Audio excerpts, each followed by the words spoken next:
Hi, I'm Danielle Upshaw, and I am from the Las Vegas area, and I'm a Master Reiki practitioner.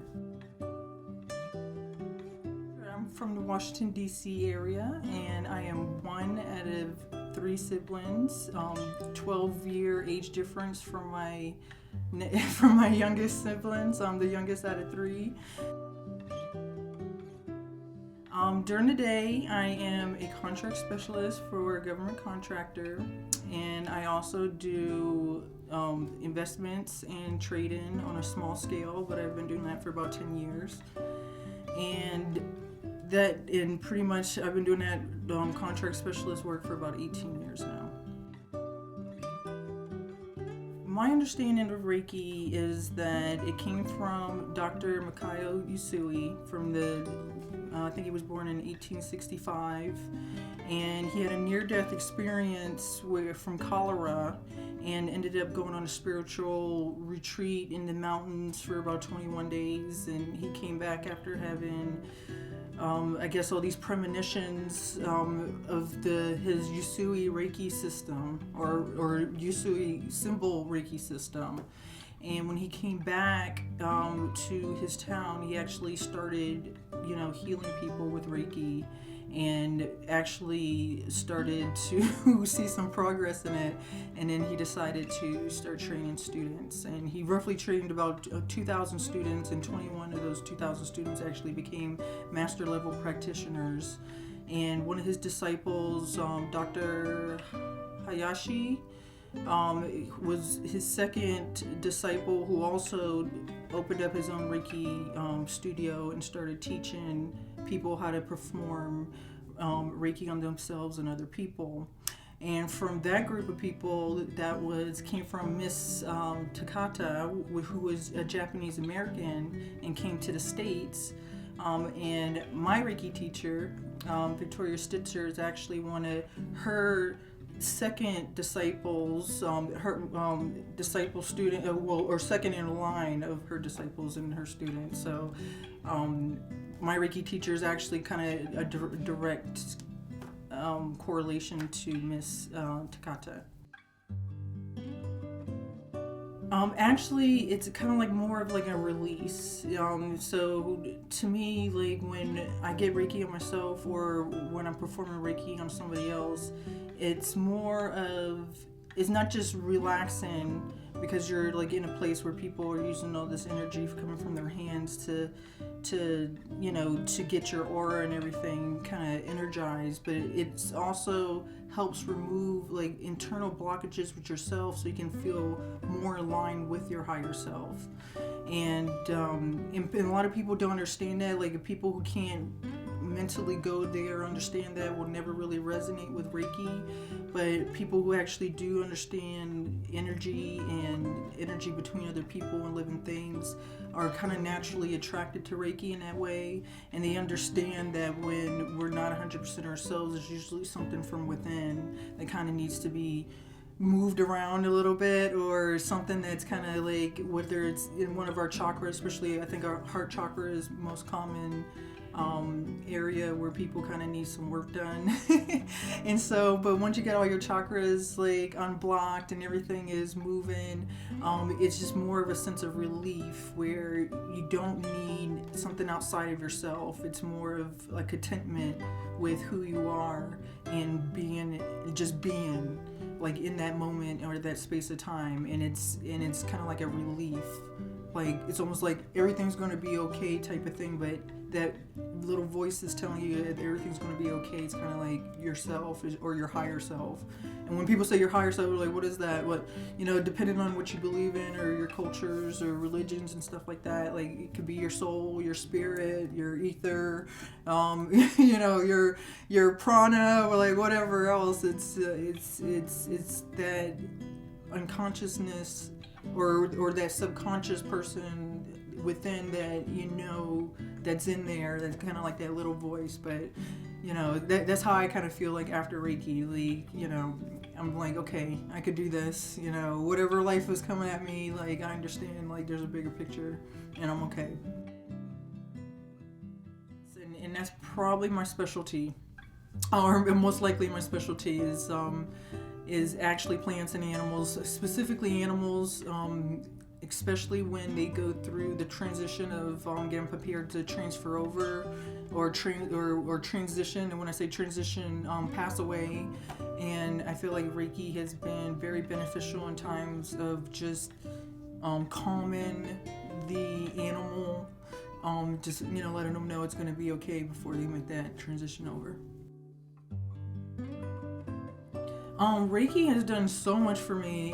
It has actually given me some sense of self-love, I guess, for who I am as a person. It gave me some sense of understanding that it's okay for me to be who I am, type of thing. And it's okay. Everybody is an individual. There's never going to be another person like you or me or anybody else here again. We are all unique, but then at the same time kind of like cut from the same cloth, and Reiki is kind of showing me that not only is everybody kind of connected in a way, but we all kind of want the same thing. Everybody kind of wants to be understood. Everybody wants to feel connected and or feel like their purpose here on this planet is a little bit bigger than the mundane or just another fish in the sea type of thing. But Reiki has kind of pulled up the cloth of what's kind of going on underneath it all, not just from what we're seeing on the surface, but kind of what's underneath everything. And Reiki has really kind of opened my eyes that of what other people are going through too. It's not just me or the people that I know. It's like everybody has is struggling, and everybody is dealing with their own thing. But I noticed that one of the things that's kind of universal that I feel like just as a human collective that we're kind of missing is that a lot of people are not taught to love themselves. And I feel like that's kind of like, to me, I know it's not as simple as that, but like to me, like if everybody loved themselves, like there would be no wars, no racism, no addictions. People will respect the planet, they will respect themselves, and everybody will work together. But I think it's that disconnect that people don't love themselves, so they project things out and they do stuff and hurt people. They hurt the people around them, or they're not understanding of or being in a place of gratitude. And they, that's like those are kind of like fantasy things to people that are struggling and are really hurt or gone through some traumatic things. But I felt like Reiki can definitely help people understand that they have this strength inside of them, that that they can overcome it, because there's something bigger going on. So it's nothing to do with like this material stuff or fame or fortune or anything like that, but there's something on a bigger, grander scale. And Reiki can to me is like just like a way of like passing that on to somebody else in a way doesn't require words. It's a way of telling somebody that from a higher place without actually saying it. It's a way of, like you're using your body as a conduit from something coming from a higher power. It's letting that person know that you are loved, no matter what. Well, today I'm going to talk about how I use long-distance Reiki healing in combination with crystal grids. And Reiki actually is being used to charge the crystals and the grids themselves with a specific intention over a period of time. And usually the grids are set up in transition or set up in alignment with the phases of the moon. So for instance, for new things, grids would be set up prior to like a new moon situation, and for things that people want either removed or completed or things like that, I would set up some grids kind of around the full moon, which is more of a completion phase. But for new opportunities or situations, or just a new like phase in life, I prefer like doing crystal grids in conjunction with like new moon phases. And especially like right now, this week is the Aries new moon. So for people who are into astrology, it's a big deal. It's like the astrological new year. So now I have about 4 grids right now, setting up intentions for 4 different things, and a couple of them are for a couple people that I know. For instance, this grid right here is for somebody who has lost their cat. But we're actually I don't want to laugh about that. Sorry, sorry. But this grid right here is for somebody who has lost their cat, and this piece of paper in the middle is actually a picture of the cat. Reiki symbols have been written on the back, as well as the intention behind the grid has also been written on this piece of paper that's in the center here. And this is selenite right here. This is kind of used as my charging crystal, which I use to charge the grids daily, just to keep them going as long as possible. This grid right here is actually an abundance grid, and this grid is actually going to be up for about 28 days because it goes through the cycles of the moon. And I set up this grid with the intention for 28 days, starting at the new moon. And every day, these crystals, which are lapis that have rune symbols in them, are actually being in counterclockwise going around. So every day the crystals actually move one position to the right. So yeah, so and also this grid right here is for love and friendship, for asking for more love and friendship to come into everybody's life going forward in the beginning of the new year, or the year ahead of us. And then this one over here in the end, that's going to be for a grid that I'm going to be setting up just for this session in regards to my mom, who's going through some circulation issues.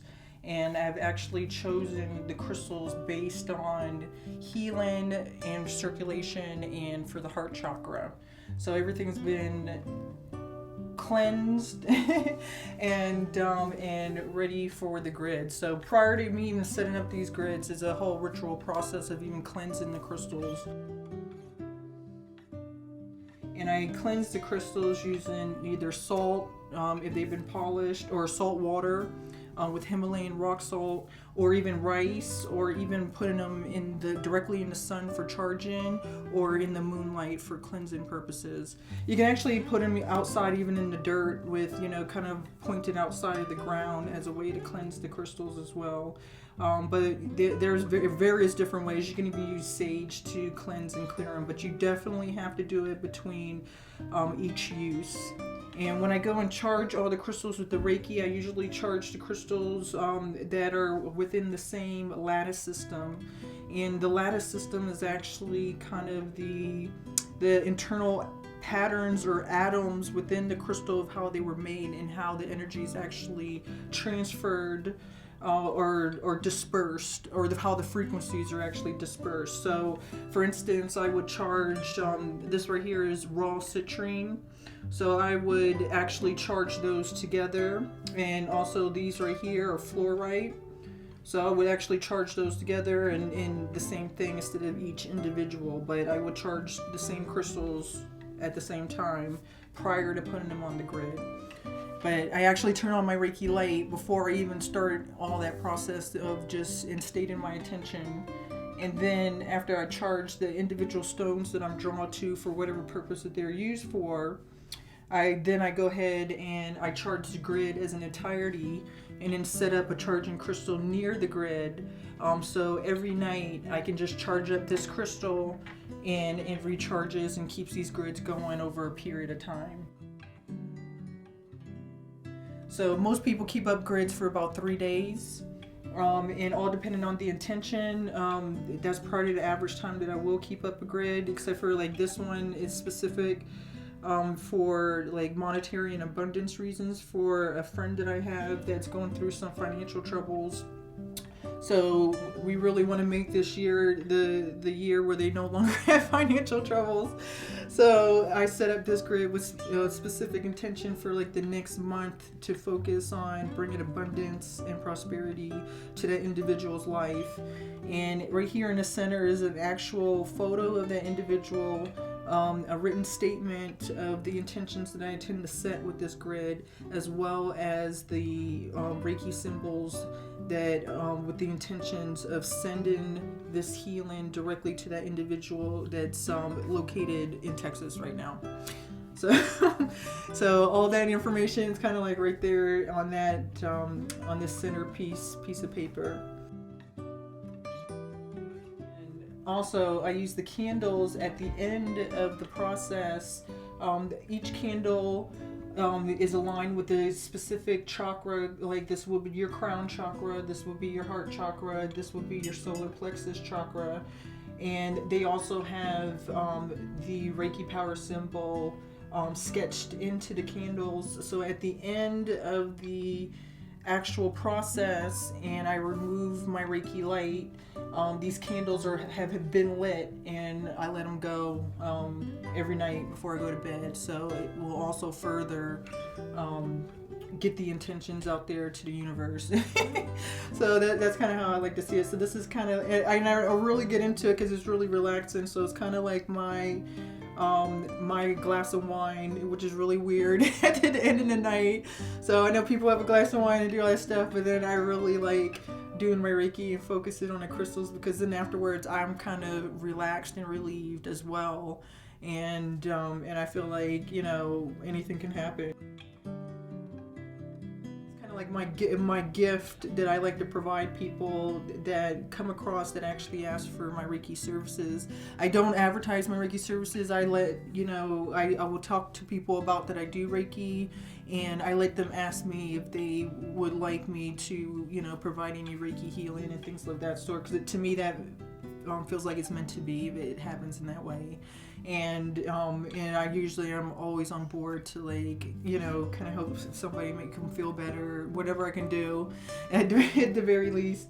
And then I love checking in on them and to see how things progress over the time. And it's definitely something that I love to do, and I know it's kind of like a gift that I have, like, deep down within me. It's just I've always been that person that wants to help and heal people and animals and things. But back to this grid and helping them find their cat.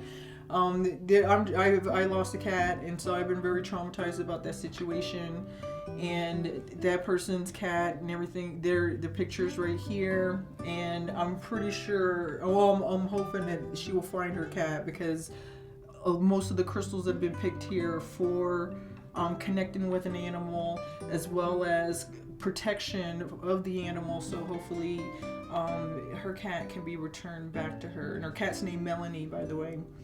And that grid has been up before the new moon, and it's probably going to be up for a couple days afterwards, because we're hoping that the new phase comes, you know, she'll be reunited back with her cat. And this one's just for a general collective grid for just love, compassion, friendship, just to raise the vibration of the human collective in general. So you'll see like a lot of heart chakra and crown chakra type colored crystals, as well as a lot of crystals that have the intention of making people more compassionate, more likely to communicate, speak from within, and open their heart. So every crystal was picked with a specific intention, and this one kind of sticking out here because this is a directional crystal, because that is the kind of approximation or the direction of where that, like, where I'm kind of like heading it out, because where I'm located in Vegas, this is kind of like pointed towards like the rest of the country in a way. So it kind of helped bridge out to like the human collective, and then this one's kind of going up towards like that more of the earth atmosphere, so it can kind of like rain down on the human collective as a whole. But then I do a lot of grids. I at least one of my grids, I always have a grid up 24/7 for like the human collective, just to raise the entire Earth's vibration, because we need it, especially with everything that the planet's been going through, especially recently. So that's kind of like my way of like trying to raise everybody's vibration, including myself. And it's just something that I just always, I think even as a kid, I dug around in dirt and I tried to find anything that to me was like a shiny rock. I didn't know what it was at the time, but I would feel like it was a crystal if it was shiny or had pieces of ore or whatever, pyrite or something in there, and actually tried to sell rocks when I was like 7. So being in front of my driveway, trying to sell rocks, or aka crystals, to people, but I didn't even know that they weren't even crystals. They were rocks and things like that. But I just always been fascinated with them. And then when I actually found out like how they're formed and why that they give out or emit frequencies and energies, then I got even more involved with them. And I got kind of fascinated, because if you think about it, crystals are kind of like the Earth's DNA that record or have like a record of like millions of years of the Earth's evolution, like contained in this little crystal that who knows will have been on this planet for however how long.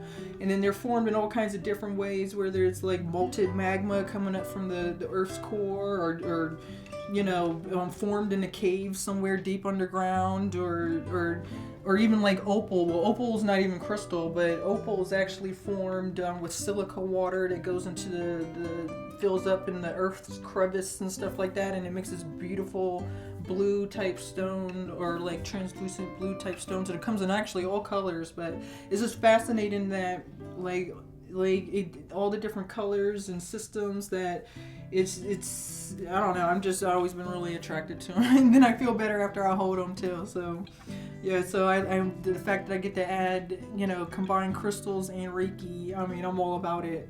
So all the crystals here you see has been charged by Reiki, and then also cleansed with the usual methods, but with salt water and things like that. Even sage, rice on crystals that are really fragile, and which is also a good method. But I kind of prefer the moonlight or the sunlight. That's my favorite. They're usually all lined up in my window up there, getting charged up and ready for the next use.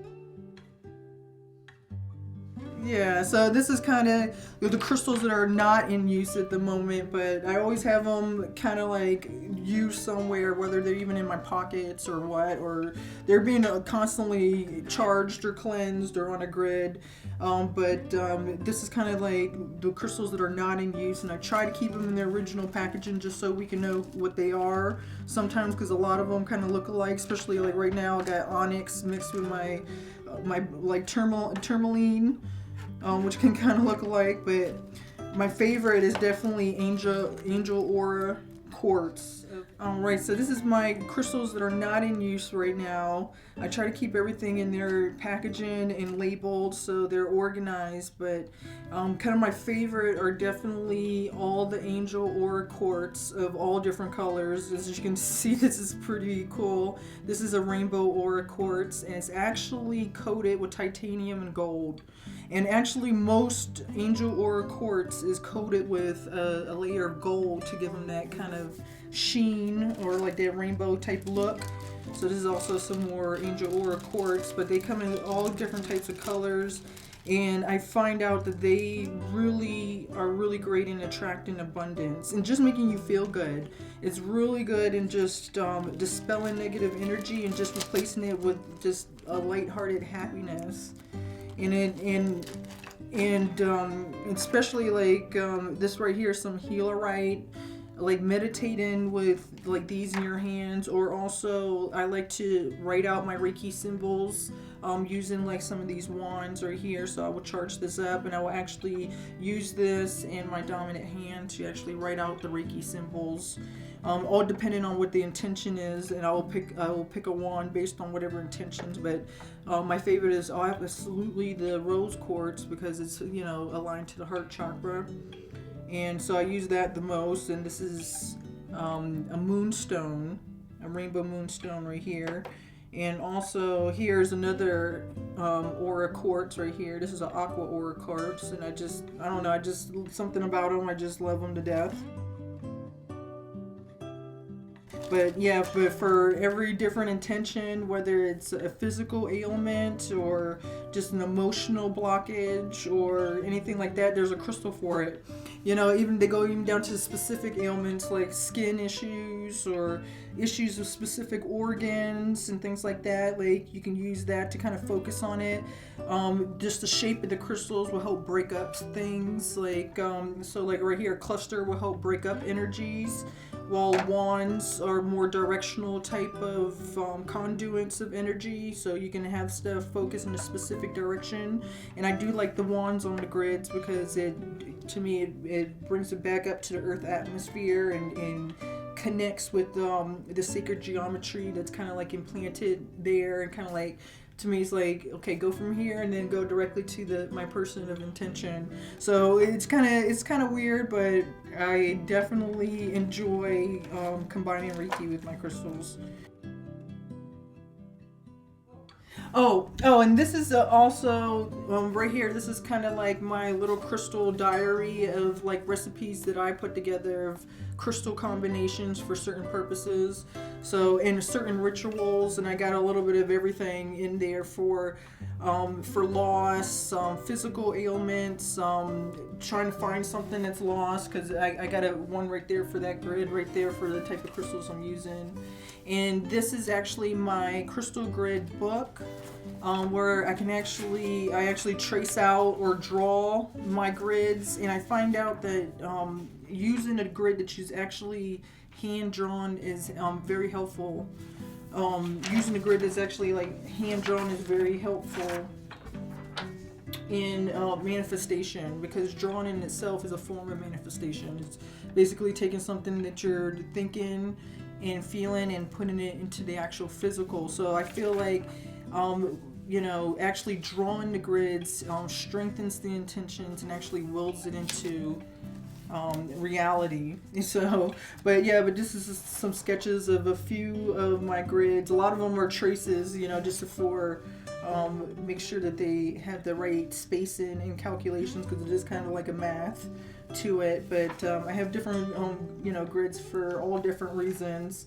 Like right here, this is a Vesica Piscis, which is depending on your beliefs. Like this is also associated with Christianity, but for the grids, this is kind of used for like fertility reasons and things like that. And then also I have grids. This one right here is the one I like to use also for circulation and heart issues, and this is a triquetra, which is also like mostly seen in like Celtic, in I guess the Celtic religion and something like that, where I guess it's seen a lot. But using this grid for like heart and circulation issues have been actually the main use of that. And this is probably the most popular, which is it's the Flower of Life.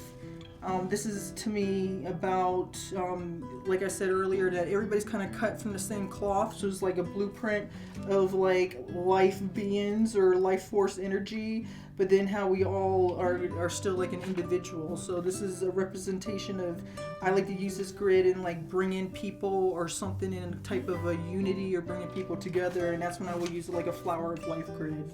So they all have their own purposes.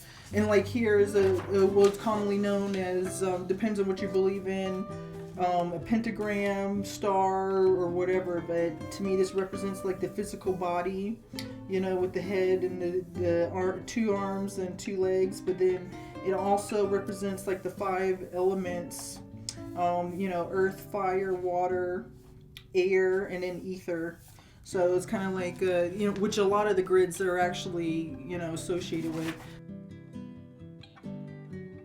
Like the most popular grid, I guess, is the Metatron grid, which is actually kind of similar to the pentagram, which actually has the 5 Plutonic solids, which is also associated with earth, air, fire, water, and what they would call God or the universe is actually is actually a science, but it's associated with the grid called Metatron. It was actually associated with Archangel Metatron, but I like to use that grid as a way of just connected to a higher power, and as well as getting to use like all my elements. I like to use a lot of the basic earth elements in my Reiki or in my crystals, or the way I set up the grids, in the directions as well. So I try to like be very aware of what elements and stuff that I'm bringing into it, depending on what my intentions are. So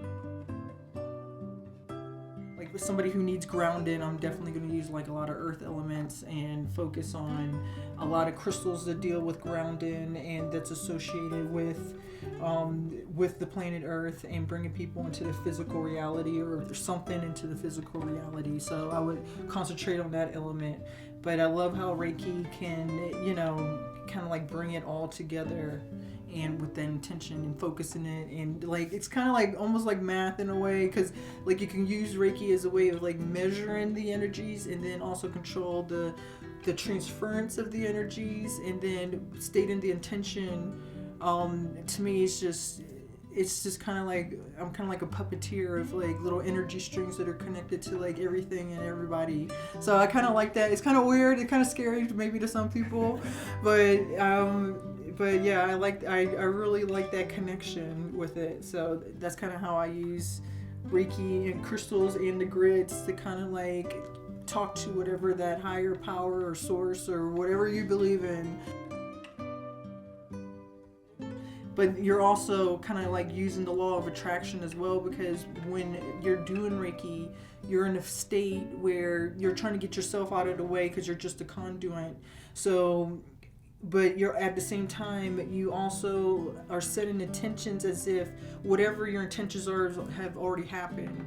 So you're like in a feeling of gratitude because it's done. Like in the mindset that you kind of have to be in is that whatever tension I'm trying to do, like that's why I'm kind of like a little bit I guess optimistic about this grid with the cat, because in my heart, in my mind, she's already found her cat, because that's the intention that I've already had out with this grid. This grid is celebrating them coming together, of her finding her cat, and the feelings that I try to bring to that grid is that feeling of like it's already happened. So, and that's how I kind of like do the whole ritual process of Reiki and crystal grids.